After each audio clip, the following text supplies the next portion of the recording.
Au Royaume-Uni, le chef du parti travailliste réclame un nouveau référendum sur le Brexit. Jeremy Corbyn met au défi le prochain Premier ministre d'organiser une telle consultation populaire pour faire valider l'accord ou l'absence d'accord de divorce.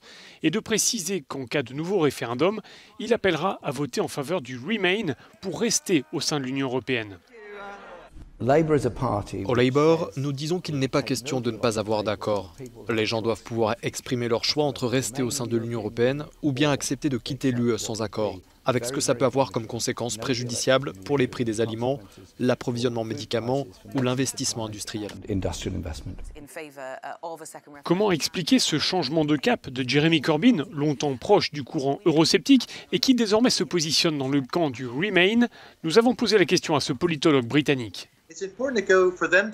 Il est important pour les travaillistes de se tourner vers les électeurs et de leur dire « Vous voyez, nous avons donné au gouvernement la possibilité de protéger les emplois à travers l'accord. » Mais on voit bien que l'accord proposé par Theresa May est aussi impopulaire auprès du public qu'il l'est auprès des parlementaires. Idem pour l'option No Deal. Un mauvais accord ou pas d'accord, voilà les deux seules options que nous proposent les conservateurs. C'est en juin 2016 que les Britanniques ont majoritairement voté en faveur d'une sortie de l'Union européenne. Mais 3 ans plus tard, la procédure de divorce patine. Après plusieurs reports, le Brexit est désormais censé avoir lieu le 31 octobre.